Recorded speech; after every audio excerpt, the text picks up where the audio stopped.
formal hearing. You go to the online, they will take the chances. That's like my friend says, hopefully you're going to take responsibility. Get a stipulation. Finally, we have the Real Estate Recovery Fund. The Real Estate Recovery Fund was set up by the Real Estate Regulation Trust, and it is controlled by the Florida Real Estate Commission. Keep that in mind. The commission controls the fund, not the governor, not the department secretary, not the DRE. It's controlled by the Florida Real Estate Commission and those several members. They control the fund. The fund was set up for two reasons: to compensate private individuals for licensees' wrongdoing when they sue the licensee and get judgment against the licensee. And the second reason is to refund the broker, to pay the broker's attorney, all the broker's judgment and attorney fees and court costs as a result of an EDO when the broker got sued by adhering to the commission's escrow disbursement order. So, for licensee's wrongdoing, the fund is authorized to pay out after all judgments have been, the unsatisfied portion of the judgment, for actual damages only. No punitive damages, no attorney fees, no court costs. And for one transaction, maximum $50,000, or the unsatisfied portion of the judgment, the lesser of the two. For multiple transactions, $150,000.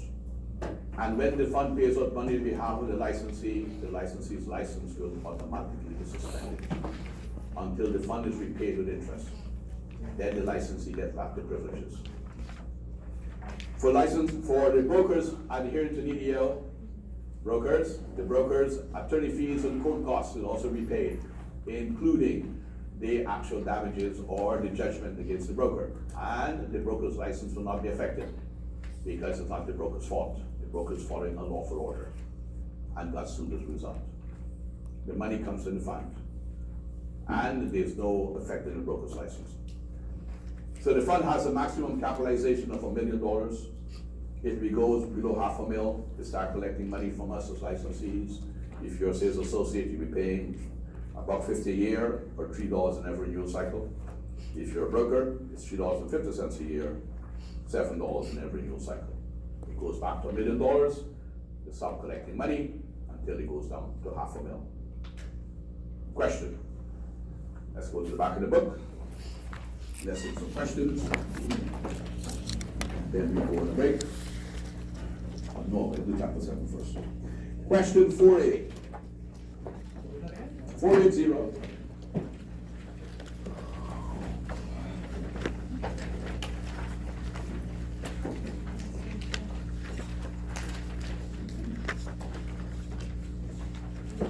It says, broker has been found guilty by the Florida Real Estate Commission of advertising in fraudulent, false, deceptive, or misleading ways.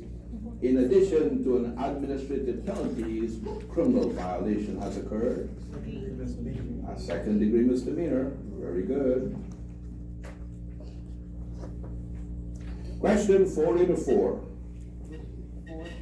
484. Florida broker was arrested in Alabama and charged with possession of stolen property. Broker has confessed to a role in the theft ring and has provided the names of the accomplices. Should the commission be aware of this prior to the case going to trial, what action would it be taken regarding the broker's license? Yes, they may revoke the license. They may revoke the license. And why they will have to revoke the license? How the commission will know? Brokers, remember we have that 30 days to self-report. Remember that self-reporting? You have to self-report any criminal violation in any jurisdiction. You have that self-reporting form. You have to tell the department you were convicted of, and that's where the commission will take hold and do something that they have to do. Well, a self-reporting form. 487.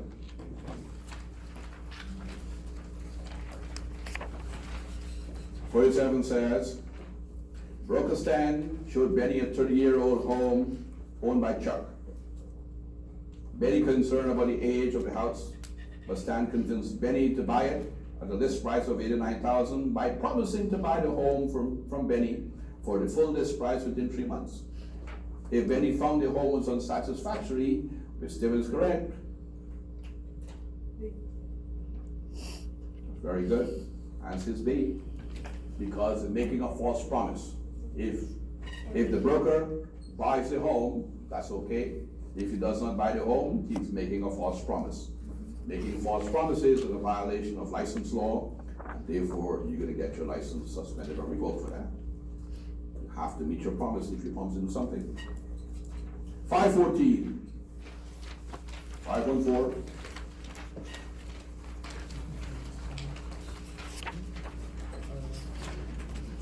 Says, under what condition does the department have the power to investigate complaints against unlicensed individuals? C. No. Answer is A. If it's indicated that the real estate license law is probably being violated, they will go out and investigate based on a tip. They will go out there and investigate. Keep in mind, the department have a snitch line. Question 517. What is the maximum allowable payment from the real estate recovery fund as a result of one transaction? $50,000. 519. For violation of 475, the commission may discipline with all of the following penalties except imprisonment. The capital is in jail, only the criminal courts can. Question 539.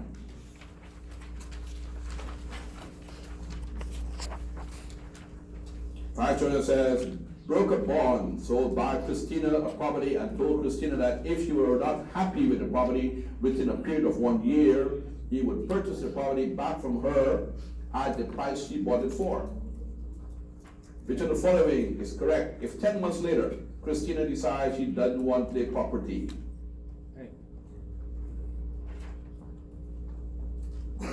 10 months, she says, I don't want it. So what broker bond has to do? Has to buy it back, and if he doesn't, he make the A. Answer is A. He made a false promise. He'd be charged, just like the previous question, he'd be charged with making a false promise. So the answer is A. Those questions always pop up on your exam. 541. 541 says, broker received conflicting claims on escrow deposit and requests an escrow disbursement order from the commission. The commission orders the money to be given to the buyer. Seller obtains a judgment against the broker. What must the broker do? Have it paid by the recovery. The recovery fund will pay the judgment. That's the reason why I discussed this morning. If it's the possibility of going over 50,000, they will not issue that EDL. 544. Under what certain condition may the commission revoke a license without prejudice? That'll be B. Very good. A license was issued by mistake. We discussed it this morning. You get a different license than what you applied for. Question 548. Which entity must the Federal Real Estate Commission report criminal violations of the 475 statute? State attorney. Goes to the state attorney. Have the jurisdiction. 549. Multiple claims are made against one licensee's name, all requiring payments from the recovery fund. How is the priority of payment determined? Date of claim. By date of? Claim. Date of claim. Date of claim. Chapter 7. Chapter 7, there are only 4 questions on this chapter. Then we go for a break after 7. We have one more to do in 11. So chapter 7 has to do with these 2 laws. It's called the Civil Rights Act of 1866. And in 1866, when Congress passed the law, there are no exemptions. It applies to everyone. It applies to everyone, and it has to do with the person's race. So when the question is asked in the exam, and the question says about race, it's the 1866 law. 1968, Congress decided to pass the law again. It's called the Civil Rights Act. And part of this act is called fair housing. And fair housing extends the protection not only race, but extends the color, religion, sex, and national origin. That's the extension of the law. And it has some exceptions. And what the law exempts are homeowners. If you own your home, you can discriminate, but it can't be based on race. And the reason you can discriminate because we have this overriding English law called the castle law. And what the castle law says, a man's home is his castle, and you have the right to defend your castle, and you have the right to dictate who should come to your castle. That's the reason why the homeowner is exempted, but not based on race. Because they're based on religion, based on color, based on gender, based on where they come from. But it can't be based on race because there's no exceptions.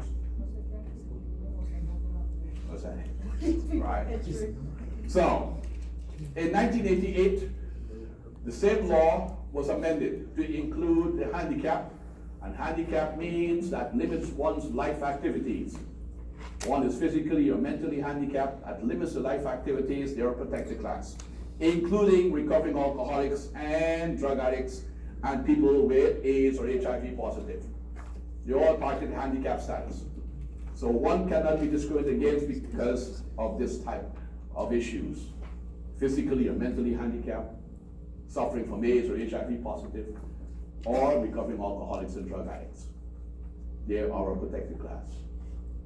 And family status. Families with children under the age of 18 that live in the home, and pregnant women. These are all the protected classes when it comes to the 1988 amendment to the 1968 law.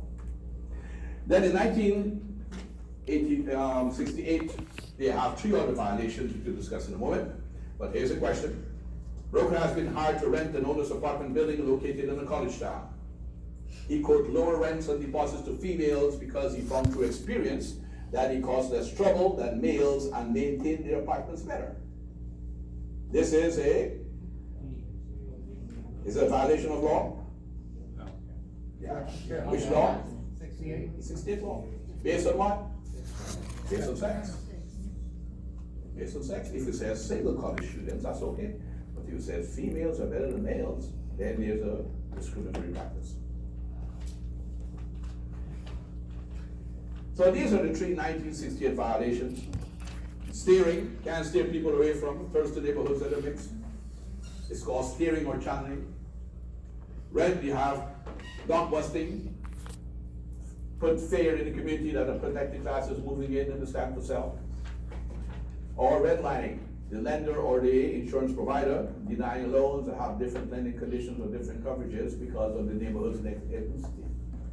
You can't do that. It's called redlining. So those are specific violations of the 1968 law. Question. Buyer asks the broker to be shown only houses in black neighborhoods. Broker advises buyer that we show him houses without regard to racial characteristics of the neighborhood. Broker shows buyer houses in both predominantly black and predominantly white neighborhoods. Buyer is interested in two houses in a predominantly black neighborhood. If the broker had complied with the buyer's initial instructions, the broker would be charged with. So if I follow the instructions, which act would I violate? Yeah, Civil Rights Act, and also the Florida law. That's my license. They'll have my license and they will put me away for discriminating. Then we have the Residential Landlord and Tenant Act. This body of law is called Florida Statute 83. And the 83 statute says that landlords who are collecting money from the tenant, advance rents and security deposit, they must put it into a separate account. And when they do so, they must advise the tenant within 30 days where the money is being held. And the notice must include the name of the bank, the account number, and the address. And the landlord can treat the deposit in one of these three ways. The account can be non-interest bearing and the landlord cannot commingle. The account can be interest bearing and the landlord cannot commingle, but the landlord has to pay the tenant 5% simple interest or 75% of the accrued interest. Or if the landlord wants to commingle the tenant's money, which means use it immediately, they can do so, but they have to post a surety bond with the clerk of the courts. And when they do post the bond, they have to pay the tenant 5% simple interest annually for the use of the money. When the tenant decides to leave the landlord's premises, the landlord has 15 days to refund the money, the security deposit, not the last month's rent. Security deposits are for damages. And if the landlord did not claim any damages, they have 15 days to refund the money. And if they want to claim any form of damages, they have 30 days to do so. And they have to do it in writing and send it to the tenant. And the tenant has maximum 15 days to object. And if the tenant objects, then the landlord and tenant have to get together to solve the problem. And those are the conditions under the Landlord and Tenant Act when it comes to security deposits. The last month's rent, well, is payable to the landlord when the rent is due. But the security deposit are for damages only, not for rent. And it has to be treated as such. So those are the conditions under the Florida Landlord and Tenant Act, called Florida Statute 83. Question, which is correct, according to the Florida Residential Landlord and Tenant Act.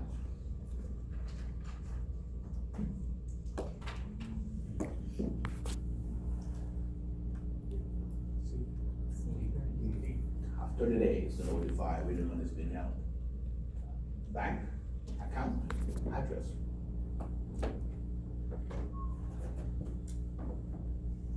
Let's look at the back of the book. And let's look at the questions and go for a rate. Question 265.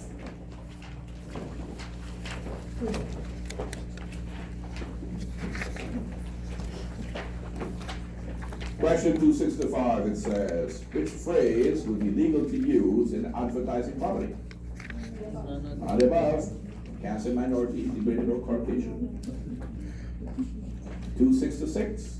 Methodist Church owns a nursing home for its members. They refuse to admit anyone to the home who is not a member of their church. This is not a violation of Fair Housing Act. 267. Mrs. Murphy is a struggling small investor who owns a boarding house and rents rooms to tenants. This statement is correct. If you're providing shared accommodation, you can do B. You can deny accommodation if the tenant is not compatible with other tenants, only for shared accommodations. 268, private club has a lodge in the mountains. The club refuses to rent her room in the lodge to certain minority groups. This statement applies.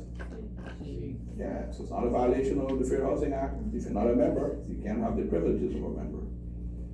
270, who is exempt from the provisions of the Fair Housing Act of 1968? Yes, homeowners. You own your home by yourself. You can dictate who should come to your home, but it can't be based on race. 273, a broker can legally show homes based on which request? Retirement community. 274, Hispanic bar asks to see a home in a certain price range. What should the licensee show him? Yeah, homes in that price range. Can't show him anything else. Can't say we take you to your neighborhood. Question 721. Take it to your people. Question 721.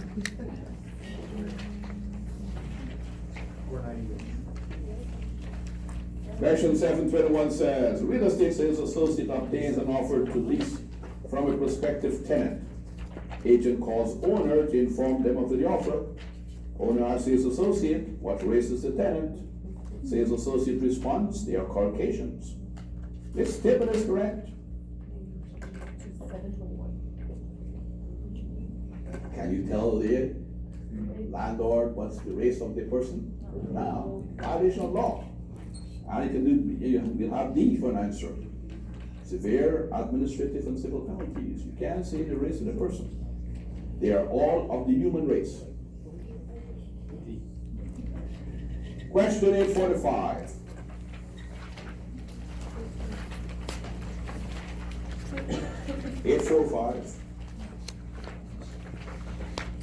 $845 says, sales associate tells a customer that he should sell his home because of immigration of a certain ethnic group. What is the term used to describe the situation? Blockbusting. Telling them the people are coming. Like yourself. 865. 865 says, to what does blockbusting refer? The previous question. Answer is B, yes. With the rumor in the community that a certain ethnic group is moving in and it's time to sell. Question 964.